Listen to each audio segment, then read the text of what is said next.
નારદજી જનક રાજાને ત્યાં આવ્યા. નારદજી ક્યાં રાજા હોય એને તો રાજપાટ ને વૈભવ ને આ બધામાં કેવો રસ હોય. હવે આને રાજશ્રી કહે છે કે આ રાજા હાવ નિષ્પૃહ છે, કેવી રીતે માનવું? જનક રાજા સમજી ગયા કે નારદજીના મનમાં આ સંશય થયો છે. નારદજી આવ્યા, કેવું છે કેમ આમ તે કે નારદજી મારી ઈચ્છા એવી છે કે અમારા રાજમાં સરસ બજારો છે, સરસ બગીચાઓ છે, સરસ વહેતા ઝરણાઓ છે. તમે એકવાર દ્રષ્ટિ કરો, તમને રથ આપો, વ્યવસ્થા કરી દો અને આવીને અભિપ્રાય આપો કે બધું બરાબર છે. નારદજી રાજી થઈ ગયા. અરે વાહ, આજે રથમાં આપણે આખા જનક રાજાના રાજમાં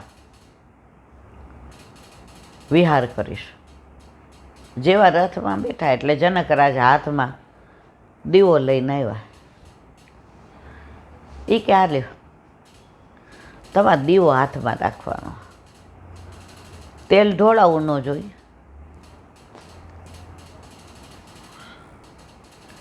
શરત એટલી, આ ઘીનો દીવો ઢોળાવવો ન જોઈએ અને દીવો ઠરવો ન. નારદજી કે ઓહો, એમાં શું? હાથમાં દીવો લઈ વિહાર કરવા નીકળ્યા.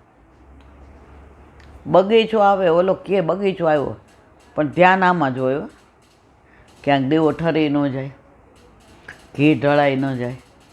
આખા રસ્તે એટલા સુંદર બાગ ને બગીચા ને ઝરણા ને નહેર ને સુંદર મજાની દીપમાલિકાઓ ને વૃક્ષો ને વેલીઓ ને પક્ષીઓ ને મોર કળા કરતા ને કોયલના ટવકાર.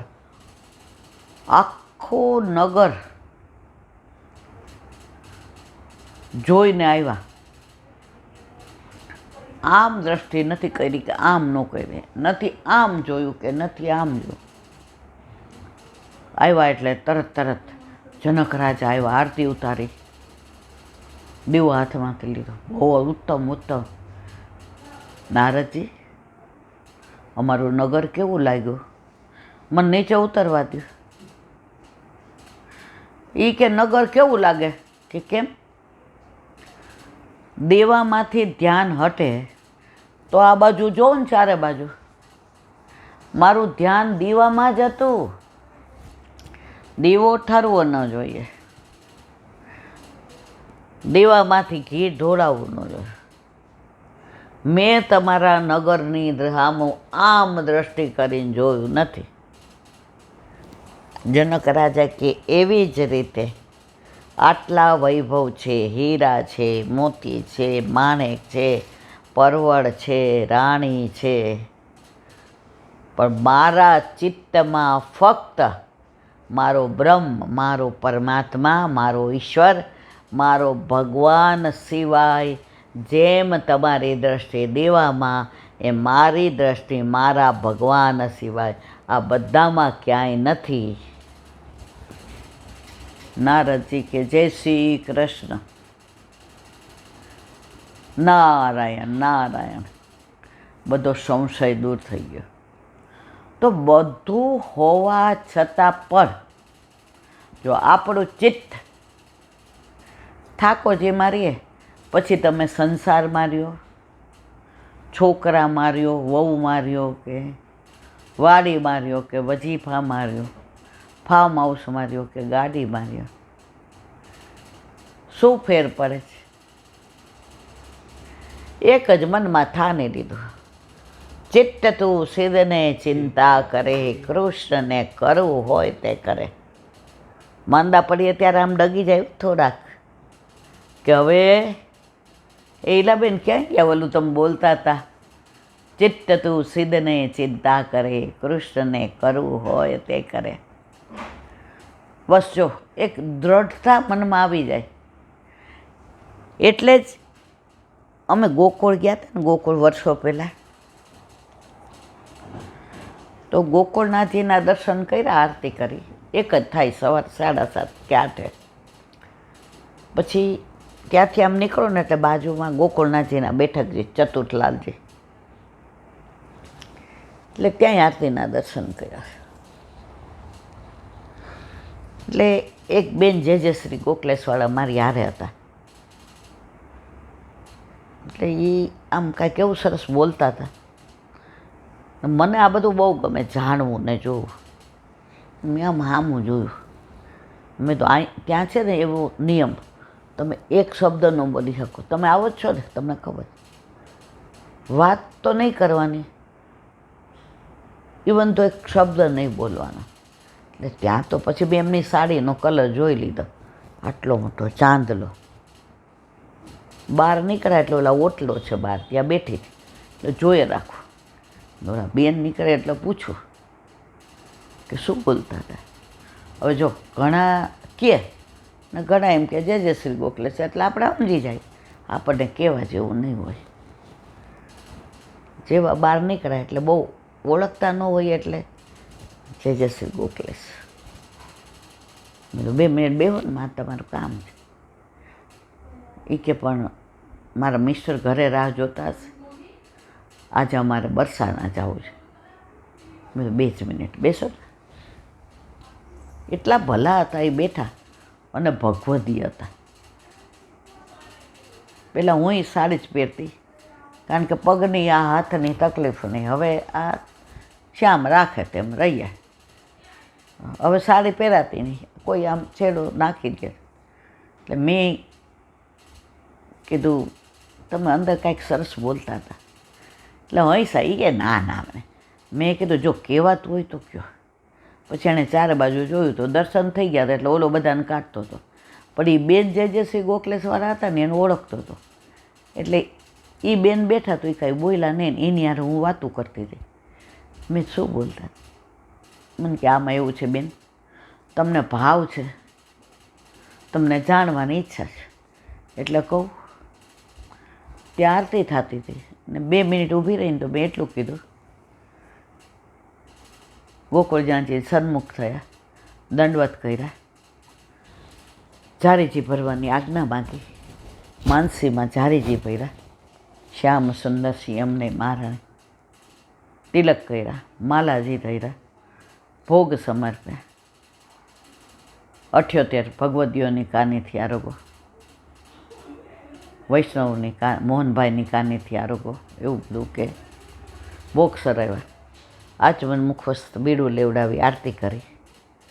પરમ કૃપાળુ શ્રી વલ્લભાનંદન કરત કૃપા નિજ હાથ દઈ માતે, જે જન શરણ આયે અનુસરીએ, ગ્રહી સોપત શ્રી ગોવર્ધનનાથ.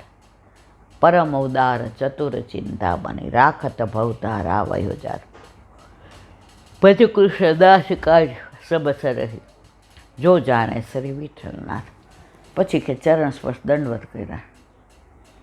મેં તો પછી જેણે કીધું ને એ આજની તારીખમાં મારા મનમાં ઘર કરી ગયું. કે મેં એમ કીધું, હે મારે બેરે પ્યારે ગોકુળનાથજી, હે વલ્લભ, આપને 79 વર્ષે જે દ્રઢતા હતી અને 79 વર્ષની જયફળે આપ જહાંગીરને મળવા કાશ્મીરમાં આવી ઠંડીમાં એકલા પધાર્યા. અને માલા તિલકની દ્રઢતાને લીધે આજે આ માલા તિલક અમારા કંઠમાં શોહાય છે. એ આપની દ્રઢતાનું પરિણામ છે. તો અમારામાં પણ એ દ્રઢતામાંથી જો એક કણનો કણ આવી જાય તો અમારો બેડો પાર થઈ જાય. રોજ વિનંતી કરું છું, બેન હજી આવી નથી હો, હજી હલી જાઉં છું, હજી ડગી જાઉં છું. મારા મિસ્ટરને કેન્સર થયું હતું તો ડગી ગઈ હતી, પણ એની દ્રઢતાએ મને પાર ઉતારી. આ 5 મિનિટ બોલે બાર, આજની તારીખમાં મને એ ઠસી ગયું. જ્યારે ગોકુળ જઈએ, ગોકુળનાથજીના દર્શન કરીએ અને અહીંયા આવીએ એટલે મનમાં તરત ઓલા બેન દેખાય મોટો ચાંદલો, કેસરી ને લાલ સાડી બાંધણી ને એના ભાવથી ને હોય. આપણે તો ગોકુળનાથજીવાળા નહીં એટલે અંદર આપણને જવાય ન દે, આપણો રૂપિયો ભેટે ન લે. પણ માનસીમાં હું ત્યાં જારીથી ભરવું. મારો કહેવાનો આશય એમ છે કે ભગવદીઓ દ્વારા ઘણું જાણવાનું મળે, પણ આપણે દર્શન કરવા જાય ત્યારે સાચું કહેજો, શું બોલીએ? ઘણા આંખો બંધ કરે કાં? પણ ભાવ ભગવદીઓનો ઓલું છે ને, વલ્લભનો ભાવ મને ભીંજવે રે લોલ, વલ્લભનો ભાવ મને ભીંજવે રે લોલ, વલ્લભની જોડ સખી નહીં જડે રે, વલ્લભનો ભાવ મને ભીંજવે રે લોલ. ગંગા વહે છે બારે માસ મારે લોલ, વલ્લભ વરસે છે બારે માસ જો, વલ્લભની જોડ સખી નહીં જડે રે લોલ. બસ સતત વલ્લભની વાણી, વલ્લભનું નામ, વલ્લભનું સ્વરૂપ, વલ્લભની લીલા, આનું અનુગહન કરીએ. દિવસમાં તમે ઘડી ઘડીએ અનુગહનમાં વયા જાઓ, બધું વલ્લભ કરશે, તમારે કાંઈ કરવાની જરૂર નથી. નાની વાત શીખ. અત્યારે જે આપણે દર્શનના બદલે પ્રદર્શન કરીએ છીએ, અત્યારે આપણે જે દેખાદેખી કરીએ છીએ, અત્યારે આપણે જે ચારે બાજુ આડંબર, મારા જેવું કોઈ ન કરે. કાલે જે એક વાક્ય સરસ કીધું હતું કે વૈષ્ણવ સેવા પુષ્ટ કરાવે અને સેવા ચાલુ કરે, હાથ પવિત્ર, ત્યાં બીજે વૈષ્ણવ એના ફુગ્ગામાં હવા ભરવા માંડે.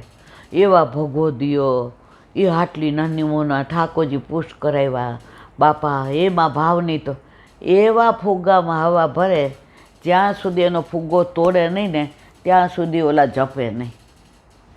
તો આપણે બધાએ હવે આ જોવાનું છે કે આપણા ફુગ્ગામાં કોઈ હવા ભરે ને મારા વાલા, ભરવા ન દેતા ખુશી જાજો, નહીંતર ઉપરથી પડ્યા પછી તમને મને કોઈ ઊભા કરશે નહીં. અમુક વચનામૃતમાં એકાદ વાક્ય એવું આવી જાય આપણે રાજી થઈ જઈએ.